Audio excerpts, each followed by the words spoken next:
Hey, welcome to More Than You Can Handle. My guest today is an old friend of mine. We started comedy together in North Carolina. He has now moved on to Chicago and soon to New York, I believe, doing great things. He's a regular at clubs in Chicago. My guest today is Kenyon Adamcik. Hey, man, happy to be here. Glad that you talked me up. I felt your brain struggling to say positive things. I was stretching, dude. Yeah, I Googled for an hour. That's all I came up with. Does comedy occasion? Because you've known me for a long time, so you can't be like, Kenyon is severely mentally ill, unstable, broke guy. But he's kind of funny, so we forgive him. Hey, I show, don't tell. That's all going to come out in the podcast. All right, yeah, it'll be clear. Yeah, no, it's all coming out. But I just thought it was funny. You're like, I've known Kenyon for a long. What can I say about it? I haven't blocked his number yet. Truly, for some reason. No. In all honesty, truly one of my favorite comedians. Period. One of the absolutely. I always look forward to seeing you, and we toured together, and it was a great time. That was my first ever tour, and I thought mine too. And it was like it was like a good, like we accented each other. Where you're like a calm dad, and you got and then. Me, it's like he's screaming, talking about a whole bunch of stuff. His family's crazy, and it also just felt funny because you have one of your kids is I'm 26 now, and I did the tour with you. I was 24. Yeah, I think your oldest was only a few years different than me, so it was kind of funny being around your family and being like, "This is Daddy's friend," and I'm like, "I'm actually way closer to like your son's age than you're like." It's not crazy for you, your son and I, to be like classmates, right, in college, and I'm just there like, "Well, you respect Sir Kenyon." Like, what? Just this weird. He's babysitting you guys now. Yeah, and I'm just this weird semi-adult. Doing comedy with your dad. I don't know if I think that's a sadder commentary about me. Yeah, no, it's more about you for sure. Yeah, for sure. I'm in the part of my life where I can still be like, I'm going to Austin and Paul Elementary. You're taking 4 kids to a bar show. I can still turn the ship around. There's still I can apply for community college as soon as this is done. Be in a nursing program and be like, yeah, I tried that for a little bit, but then I got serious. But you got a house, you got kids. I mean, it's got to work out. You got this dry bar special. It's got to be something. I need this podcast, Kenyon. All right. We all need it. We're all just waiting. I think most of America is just waiting for a podcast to pop off so they can finally own a home. We're all waiting for podcasts or like some crypto, like a friend at a bar told us about. We're all waiting for that crazy just gamble to pay off. Let's just get into it, dude. What is your religious, spiritual background? So yeah, my mom is very Christian. Like my mom's side of the family is like very like Salvadorian Catholic, but my mom actually, because they had better interpreters like in Protestant non-denominational churches, she kind of became more Protestant. And I went to a Calvary Chapel church in North Carolina growing up. But it never really clicked with me. And I think also part of the reason is my dad is a very like hardcore in-your-face atheist. And when I was a kid in kindergarten, like he would basically be like, God's fucking lie, imaginary tale. And I would just parrot what he said. So I remember telling kids, like, I got in trouble with kindergarten because I was like, no, God isn't real. You're an idiot. Like I literally was just, so I think I already had that, like, this isn't a real thing. So it never really clicked with me. And also I think sometimes when you force religion on people, it pushes them away. Like I got sent to a Bible camp in 7th grade in South Carolina. You couldn't take your phones. It was like a big, and these were very, very probably similar. Can't take your phone, but bring your gun. Bring your gun. They give you a gun when you get on the bus, and you shoot the Quran or whatever. But like these were not just your casual Christians. Most of these people were homeschooled because their parents didn't want them learning that secular nonsense. And I was a bitter, weed-smoking fat kid in a Monster Energy t-shirt in the midst of these children. And they saw right through me, but I kept kind of pretending. Like, I remember you'd have to go to church for an hour a day after breakfast, lunch, and dinner. And I remember people would come up, they're like, you want me to pray for you? And I'd be like, I'm all prayed up. I prayed it earlier I just don't want to annoy the guy, you know, like you don't want to pray a couple times a day, like it's like blowing up a phone. And so they kind of knew that I wasn't into it. And I think at the time it helped drive me away from it, because there was one sermon where the guy was referring to gay people, and he said, God doesn't make mistakes, you choose your mistake. And it got kind of an applause, and also there was like testimonials, like confessionals, and one of them was like this 15-year-old kid on stage crying because he, you know, used to jerk off a lot. And at the time, I'm like, listen, buddy, you're going through puberty. It's like a pretty natural urge. I could get it if it becomes like a problem. But even then, I don't know if like, I mean, the guy was crying like he like had a gambling addiction where he like stole money out of his kid's piggy bank, you know? But I'm like, you were 15 years old and jerking off. It's probably the most normal, honestly, least destructive thing a male teenager could do. I'd rather have a male teenager in his room jerking off than outside talking to people, you know, just being annoying. Okay, so you're sent to Bible camp, and how old were you at this time? You said like seventh grade? Probably like maybe 14, 13. Yeah. And at that point, after that, were you like, yeah, I'm done with this? Yeah, I remember I can't do this. So me and my dad, you know, we have a bit of a complicated relationship. We're not very close at times, but I hadn't seen him in a long time, and I saw him after the Bible camp thing, and we saw that religious Bill Maher thing. And we were both like, religious people are dumb. And I was like, really, that we bonded over that. But then, funnily enough, later in my life, how I started stand-up was, like I said, you know, I had kind of a dysfunctional childhood. I wasn't into sports. I didn't really fit in this small town. So, you know, I kind of was just like, oh, I'm a psychonaut. Like, I'm trying all these drugs, but it's like expanding my mind, and kind of got involved in that world, and that quickly got, you know, pretty self-destructive. So when I was kind of at 17 trying to clean up my act and just be more responsible, my friend dragged me to an atheist church. It was like a secular kind of which sounds very annoying. It sounds like people that are kind of like, well, we don't believe in God, but we worship ourselves, kind of. But like, I think their mission wasn't bad, and that they missed community in church, and they also wanted to work on like life stuff, because a lot of church, it's like just good advice for like, we're all humans living life, and life is hard. And they were talking about goals, and they were like, what's a goal? And we sat in like little circles, like, what's the goal that you have? And I was like, I really want to do stand-up comedy. And then they were like, all right, what's your time frame? How long do you have before you do it? How are you going to get there? Who's going to help you? And I set up, okay, I'm going to do it in 2 weeks. I didn't have a car, so my friend's like, I'll drive you. And I just sat down and I did it. I started writing jokes for 2 weeks. I ran the set by my brother. My friend picked me up and drove me. I called this place because I was 17, at Clayton Comedy Zone, which actually now, at the time it was called Laugh Out Loud. And I drove to this comedy club in the middle of a cornfield, and I went first, and my leg was shaking because I was so nervous. But every joke, now at the time, they were horrific. They were horrible. But they got like a mild chuckle. And so something I had been always dreamed of doing, I had done, and I instantly was like over the moon. Like, I was like, holy shit, I could do this thing. And I bring that up to say that I think later in my life, whenever I've been in times of trouble, reconnecting with like community and people and the shared struggle that's like in support groups and other things, I find that pretty valuable. And I think I have I'm not like any of those hardcore atheists. Like I would like think of myself as more agnostic, and I kind of see a lot of value in organized religion. I think when it's separated from more of the negative aspects. That's pretty amazing that this community of spiritual atheists kind of launched you into your comedy career. I don't know how long. I think I would. I mean, I know I would have done it eventually, but they jump started me. Like I kind of like, all right, I'm going to do it, because it was like in the back of my head. It was something I wanted to do. Because I didn't really have any desire to do anything else. When I was 15, 16, I remember when people asked me, what are you doing? You go up, I'd be like, oh, I want to be a comedian. Like, that's like what I wanted to do. But I just was nervous, because I think a lot of people, we all have like a fantasy in our head. Maybe it's like, whatever, I'm going to be a rock star or a football player.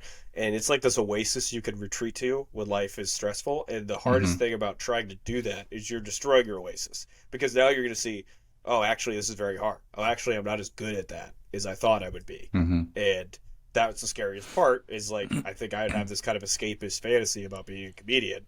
And when you're trying to do comedy, you realize it's very hard.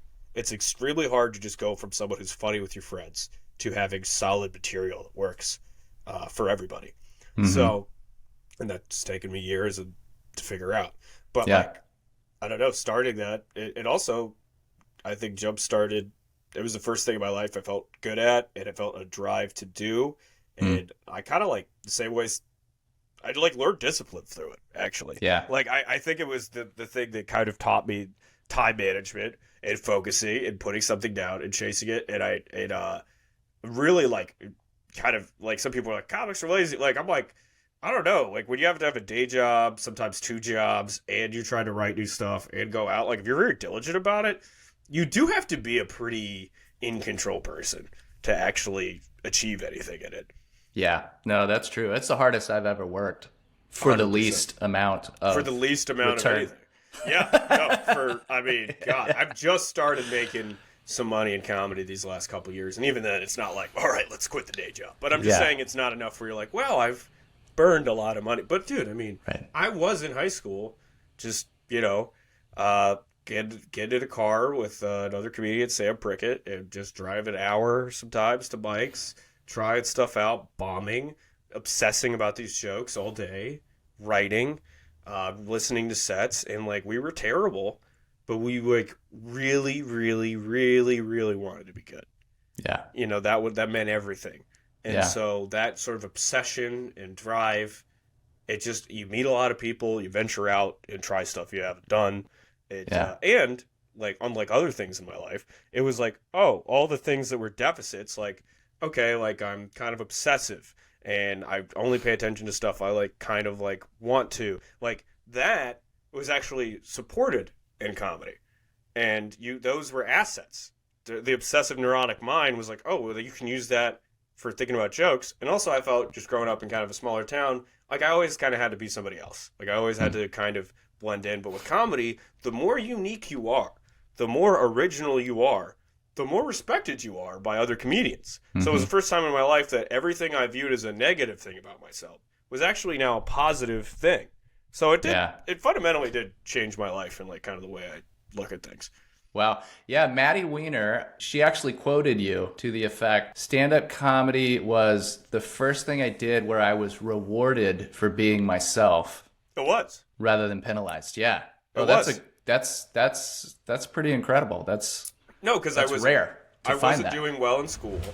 And so I had, like I said, like my dad has mental illness, my mom's deaf, and it kind of like made me stand out in this town, right? Yeah. I felt different. I didn't talk about myself to other people, didn't have people over my house. And I just felt like this isolated, kind of troubled person. But I remember like telling stories about the shit and it doing well on stage.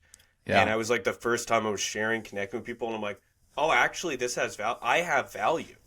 That was the first thing in my life that I genuinely felt like I had value. Everything else was just a matter of how do I get through this? All right, class, whatever. I don't give a shit about this.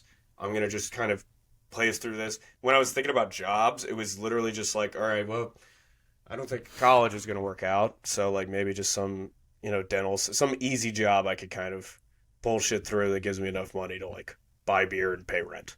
That's sort of where my mind was at. But I don't know. It was like maybe someone who's like an athlete or something feels the same way. But it was like the first thing that I was like, oh, I'm actually capable of stuff. I'm not just like this worthless hunk, Yeah, that's interesting. And you figured that out in community.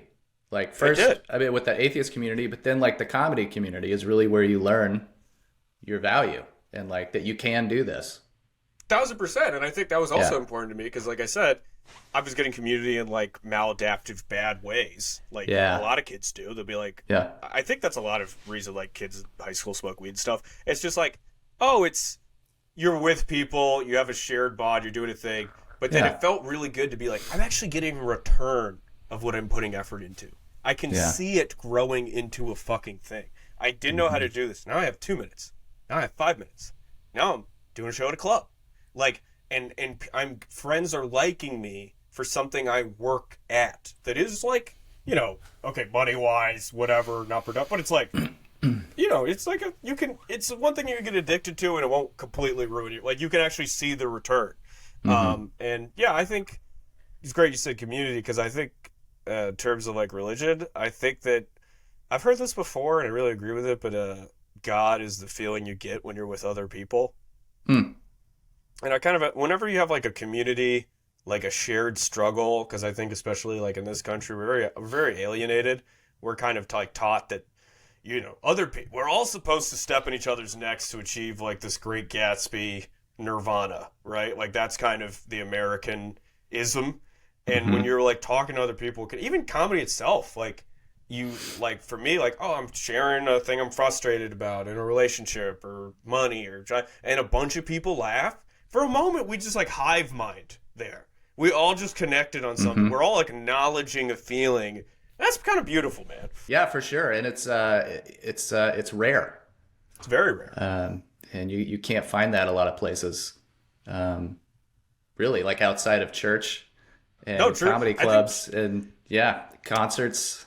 Well, that's why I think rallies. A lot of people who are like secular, like, there is like a genuine need for like community and connection with a lot of. So the only way I kind of fell back into it is later in my adult life. Like, I go to some support groups like CODA, Codependence Anonymous, and like stuff for like NAMI, National Sport Mental Health Alliance. And man, there is something really beautiful about people that have know each other, talking about very intimate struggles and feeling like understood by other people. Yeah, that's great, because especially we, as our society becomes more like you're on the phone and whatever, we are kind of living in these little dimensions, and it becomes more and more isolating. And man, I do think if like, I mean, I know I sound like some idiot who thinks he's figured it out, but it's like, if people genuinely did have more solidarity and community with each other, I think it's very important for like a human being. Yeah, no doubt. Yeah, I mean, I know for me personally, discovering like Al-Anon 12-step groups. Yeah, just it's another it's huge. Yeah, I mean, these 12-step groups really are powerful and transformational. And yeah, I mean, where do we find? It's hard to find community, especially as adults. With just the way our economic system and society just fragments us, sends us all across the country to, chasing after jobs and education, and pulls us apart from our family and from our neighborhoods. And you've really got to be intent. You got to really work at it to create it or find it, And also think about a support group, a church, a library, probably the only place you can occupy without spending money. Yeah. Everywhere we go, we have to it's transactional. Right. If I want to go, let's say most people's like, not particularly like religious people community, it's probably like grabbing dinner or celebrating something with friends. Yeah. That's probably like most people's community is like, oh, we're going to go to like a bar and like drink some food, drink and eat. And it's like, but that's it.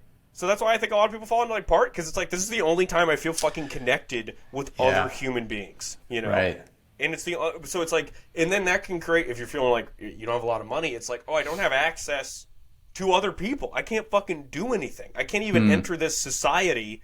It could feel pretty free, just debilitating. Yeah. Did you stay connected to the atheist community at all? No. It was kind of after. I never actually went there again because I was just so into comedy. I was just like, I don't have time for that. I got to fucking write some goddamn jokes, in a minute. And I never did that again. I also, I kind of, I don't know.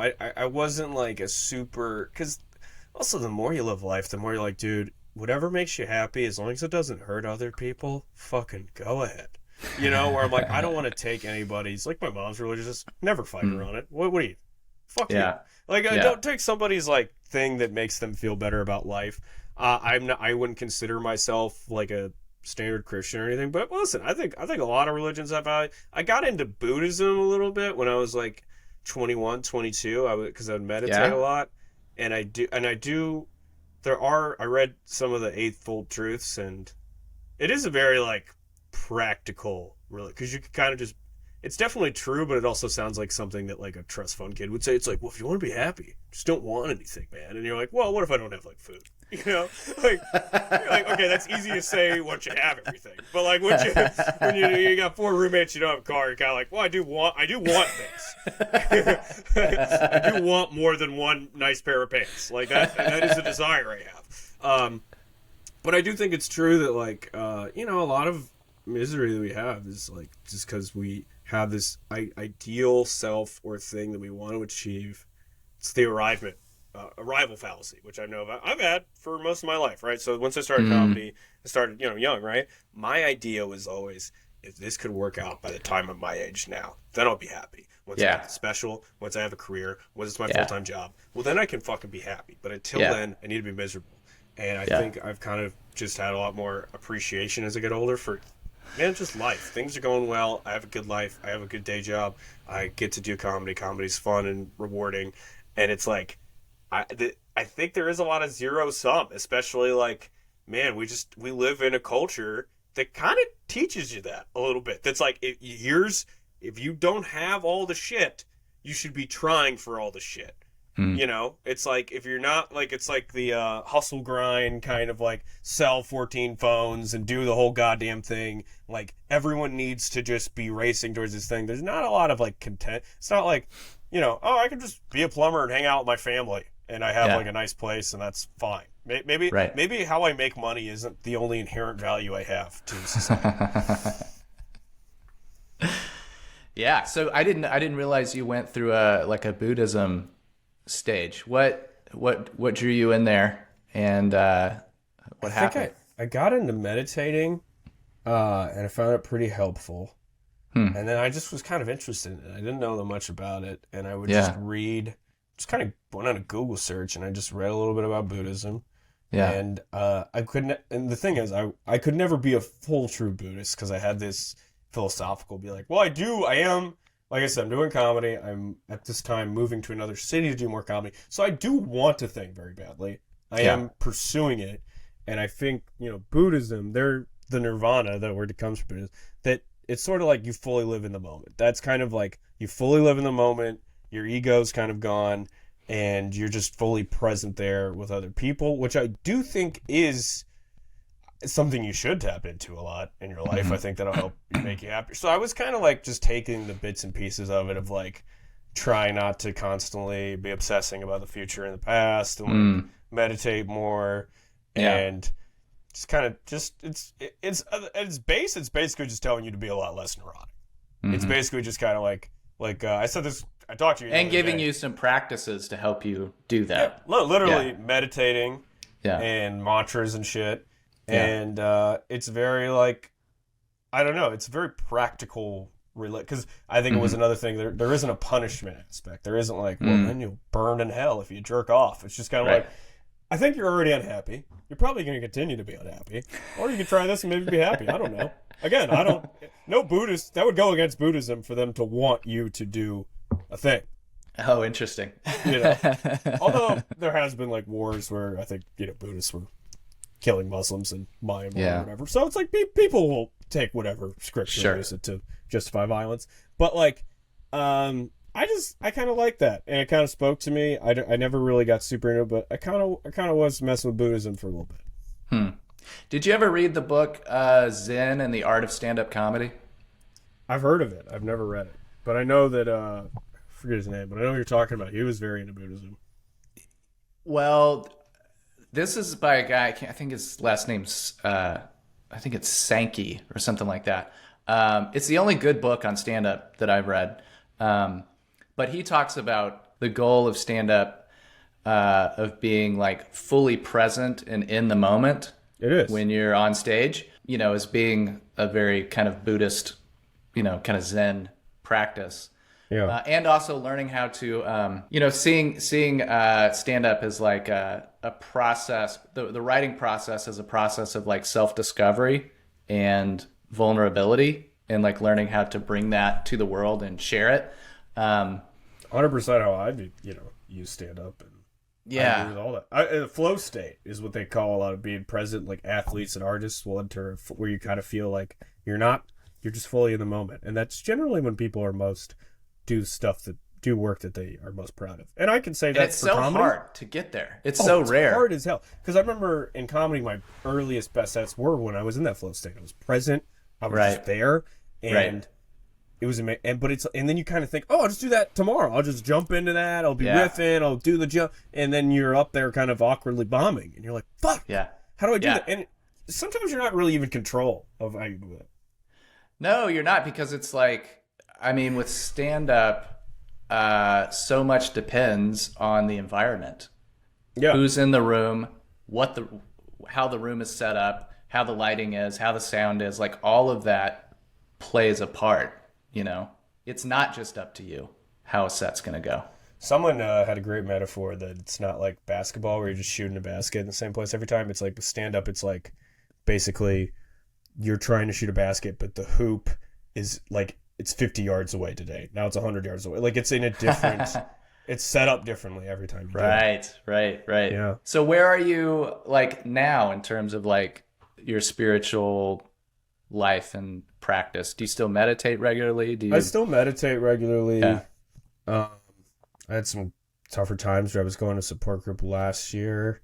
I would say I don't like necessarily believe in a God, but I'm not necessarily like totally against the idea either. Like I said earlier, I find a lot of value in like community, being with others, and I think at this stage of my life, like I went to church with my mom on Easter, right? Oh. And like there's some people like as a kid, I remember they'd be like, you know, they do the thing where they're like, you know, if you were going through a hard time and you haven't been let Jesus in, come up to the front now, like be safe. When I was a kid, I'm like, these fucking idiots, you're crying for nothing, you lose.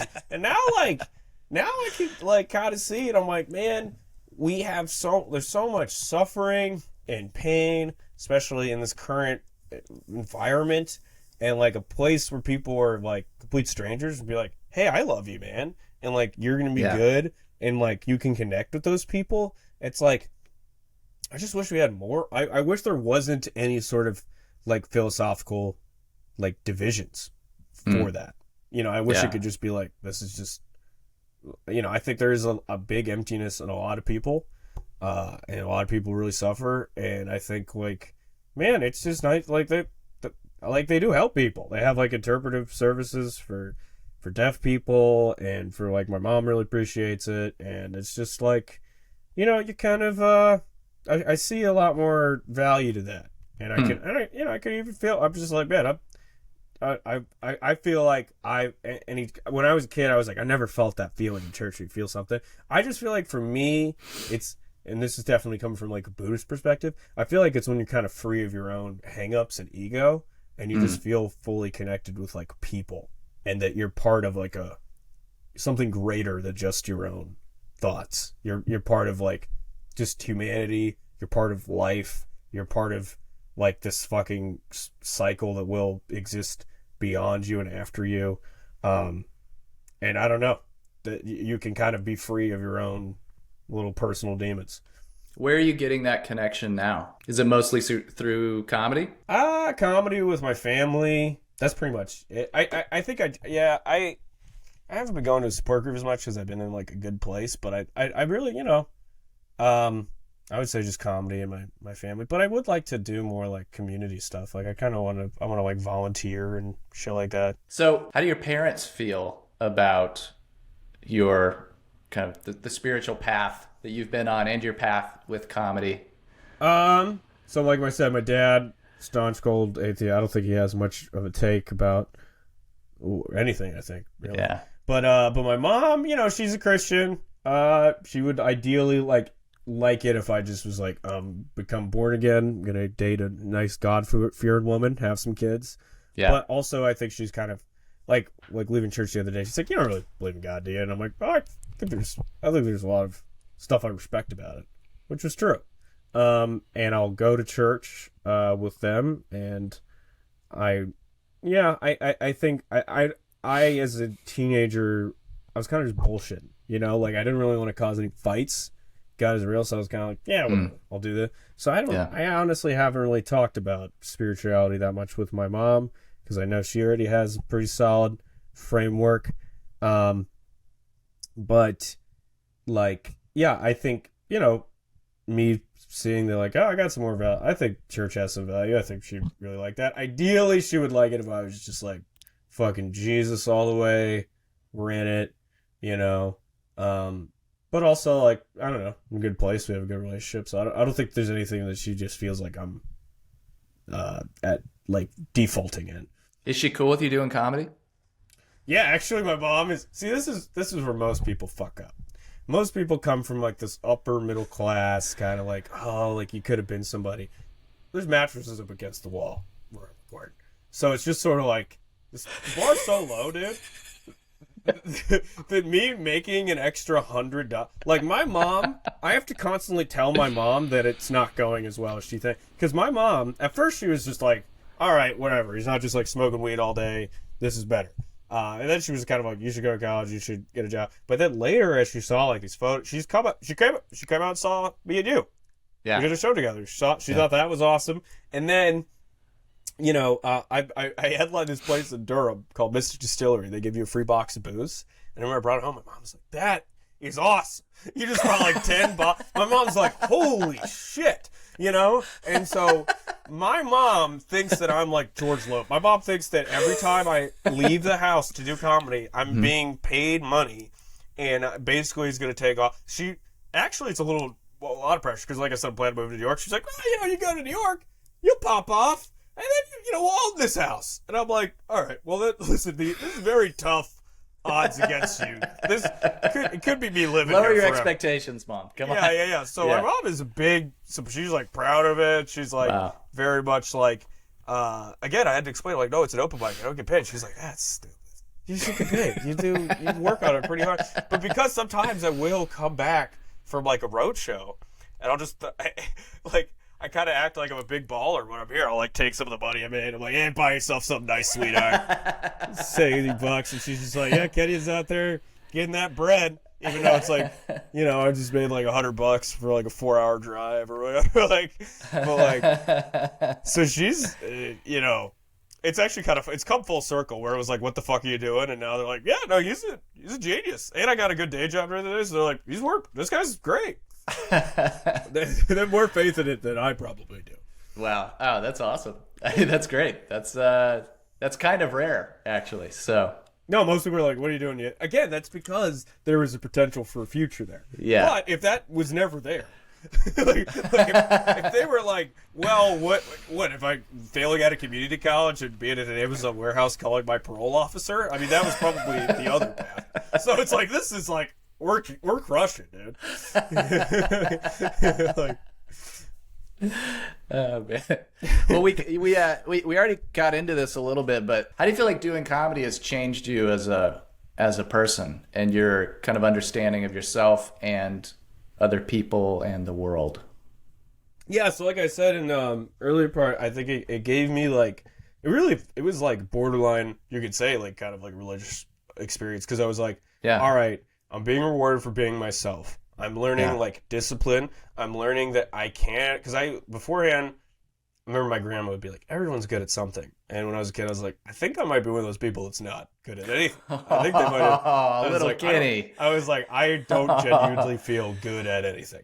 And when I started doing comedy, I'm like, no, I can produce something. I can do something. And I realized I could take that skill set and apply it to anything. So now I'm like, you know, I've improved my Spanish a lot. So now I speak like 3 languages. I've worked and excelled at day jobs that are not my forte. And I've just learned I can take that skill set and like, listen, if you put your head down and like try to learn something, you might not be like wired where that's your favorite thing to do, but like you can become competent at it. So that is something that taught me community. I made like-minded friends that I never had. I felt like a lot of people thought the same way I did. I felt accepted. And then the biggest thing for me, just because a lot of people are like, comedy's therapeutic, and it definitely is and can be. But what's better is actual therapy. What's better is actual help. Yeah. And so my problem was I was using comedy as therapy while being someone who's desperately in need of therapy, and to start fucking with my comedy was when I moved to Chicago. I was so desperate because the problem was, now that I felt I was good at something, I felt like that was the only thing I was good at. So if comedy wasn't going well, if I wasn't getting booked a lot, if I was bombing a lot on stage, I felt like I was a worthless person. Nothing is going on. It fucked up. My mood was terrible. And it just took some time to be like, that's just a thing you do. That's not who you are. If that's not working out, that's fine. That's like a day at the office. You don't take that home with you. You view it as something outside of yourself. And the more I just learned how to be like a more balanced human being and also accept, hey, if this doesn't work out, that's fine. That life will continue. There's still enjoyable things to be had. COVID happened. I didn't do stand-up for like a year and 4 months. And, you know, I didn't really have a good time because life was very miserable then. But I saw that, like, there's still possibilities. There's things I'm capable of. I could still have a very good, fulfilling. I wouldn't have as much fun. And I would probably want to throw some riffs in conversation to get that validation. But, I don't know. It kind of opened the door into me kind of realizing life was worthwhile. Like, I think I would be a much more miserable person that would have like had a lot of, I think I would have just been like, like a fat alcoholic, like at a job that I hate. And I was that guy doing stand up anyway. But like, I think I've been there like in a really bad place and be like, wow, there's nothing, I have no passion. I have no thing in my life that I feel like has any meaning. And I think when you're like that, that's when we chase very quick little fixes, whether it's food, drugs, unhealthy relationships, because those are the only things that kind of give us, that's like a methadone of meaning. So you can kind of like feel like this fake, like, wow, I feel good for a second. This feels like something matters, And when your life is just empty and sad, then you become obsessed with that chase. So I think, yeah. I mean, I don't know if I kind of was rambling there, but that's my answer. No, that was great. No, that's good. That's a good answer. I don't really have a transition for this, but do you think about death? It's interesting. As a man who's almost died a few times, I almost died in a car accident when I was 20, and just some other stuff, and I actually don't that much. I almost never do. Yeah. And there's I maybe today more than ever, I feel very grateful to be alive, and I feel very just kind of just happy for everything I had. I really only thought about death when I was in a bad place and was suicidal. I'd be like, well, that'd be a good thing. That was kind of the only way I thought about it. I was like, well, that'd be nice. But I wasn't, I genuinely, I don't know what it is, but it's never been a thing that really fucking worries me. And I think maybe that's just because I was so focused on how do I get out of this situation? How do I improve things? How do I get to the next day? That I never really thought long term like that. It was never like, you're gonna die one day. I was just like, yeah, I mean, we'll go, cross that bridge when we jump off it, Yeah. I was just kind of like, well, I don't really, and I know you're probably kind of being like, what do you think happens, heaven or hell? It's like, listen, I don't fucking know. Yeah. I don't know. And I just kind of want to, live a life that when I'm on my deathbed, I don't have a fuck ton of regrets. And it's not like I can look back and be like, hey, that was a happy, good time. I am glad I got my little turn on the experience wheel. And that was great. And, we'll see what's next. Well, good. That leads into my next question about how do you want to be remembered? Yeah, this is a fucking deep cut podcast, dude. Yeah, man. Most podcasts are like, oh, your hair looks stupid. This podcast is like, what legacy do you want to leave you, man? I'm like, Jesus. How do I want to be remembered? Well, comedy's obviously funny, right? But then also just deeper cut than that. I want to be remembered as a compassionate, caring guy that loved his friends and family, and then also I'd sound kind of corny, but my goal with comedy kind of is to have a voice for people. I felt very isolated and felt like I couldn't talk about a lot of things affected me as a kid, and the same way that someone hears Jim Gaffigan joking about being fat and they feel like, oh wow, I went through that. I want somebody to feel that way about mental health stuff. And maybe if a kid who's 16 or 15 in a bad situation and they can listen to some stuff I feel and be like, man, I'm not alone. I have some relief. life isn't all bad. And I feel like if I could just sort of provide that vessel for somebody, then I'd be like, listen, I lived a good life. I made some entertainment I was proud of that helped other people, and I had like a loving family and stuff. That's it. I mean, what the fuck else can you ask for? Well, that's how I'll remember you, buddy. Because you're like, hey, even though I'm 20 years older than me, let's cut the shit. You're dying first. I mean, you're literally vaping on the podcast. I'm you have vaping on maybe the 5 to 10 years. Yeah, vaping. I mean, there might be a GoFundMe to help my popcorn. Like, we have a few personal vices, vaping mainly, that I need to cut out. Because I'm like, do I think about death? I don't know. As I'm currently killing myself with Miami mint flavored, I should be thinking about death a lot more because I might be pretty close to it as soon as my lung collapses. We were talking about a pre-pod. It's just so stupid. Because I was kind of stupid. I thought vaping wasn't that bad for me. I genuinely was like, oh, it's healthier than smoking. It's not fucking smoking. Yeah. You look at every study, it's like, yeah, there's like popcorn lung, and we don't even know a lot of what's in it. Like people, there's like some 16-year-old that was vaping a whole bunch, and then their fucking lungs exploded or something. And I'm like, all right, sweet. Now I'm addicted to it, and I don't feel all right in my skin without it. So that's the next little personal hurdle. We got to get off the old vaping. But yeah, if not, hey guys, remember this podcast when I'm being put in the ground because of my Miami mint flavored tumor. Fucking killed me. All right. Besides vaping, and this is the last question, is there anything that has been particularly helpful or meaningful to you lately? Could be besides vaping. Could be music or a TV show or a book you read or just a quote you heard, whatever. Anything that's just kind of stuck with you lately? I would say honestly, like, I don't know if it's like media, but like, I don't know, I did a lot of like EMDR. So it's like a type of like trauma therapy where they like kind of like go in. And, so I did that and it like kind of fucking changed my life. It kind of changed. Really? It changed the way I thought about a lot of things and myself. And it was one of the most meaningful experiences I've ever had. Is that the one where you like follow the light with your eyes? And... Yeah, which kind of sounds stupid and corny, but like it's a good way because I think, you know, when you go through some traumatic situations, sometimes it sticks with you. And then also there's like sort of misguided beliefs that one would develop, and those kind of stick in your subconscious, and then you kind of be like, you know, you were like, why the fuck you think this way and whatever, and it kind of freed me from that style of thinking and just made me, I don't know, see things kind of be free of the trauma a little bit. So I honestly felt like that was the most impactful thing I've done. I did that a few months ago. That's interesting. I've done it before too, and to be honest, I didn't find it super helpful. So that's great to hear. I mean, that's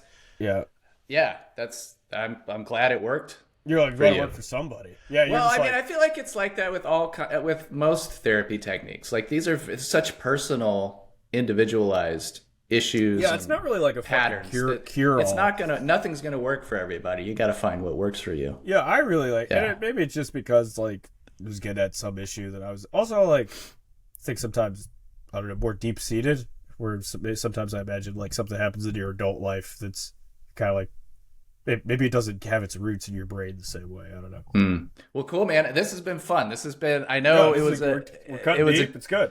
It was a deep dive, but I appreciate you going there with me. And we always go there, Jeremy. I always appreciate the way you think. And thanks, you do think deeply about these things. And so I knew it was going to be a good interview. Before we go, tell us what you're up to with the new podcast and where people can find you and your comedy. Absolutely. So check out, I have a new podcast coming out with Maddie Weiner, who's a hilarious comedian who's been on Comedy Central. It's called And How's That Working Out For You? If you love Jeremy's podcast, you're definitely going to love ours. We joke about mental health, how we're doing, things in the news. It's just 30 minutes. And that'll be available, Apple Podcasts, Spotify, anywhere you can find podcasts. And then also check me out. I'm on Instagram and TikTok at Kenyon Comedy. I post clips every week, and I will have dates in Chicago and in the South coming up. So, yeah, come out and see me if you're around. Cool. Thanks, buddy. No problem.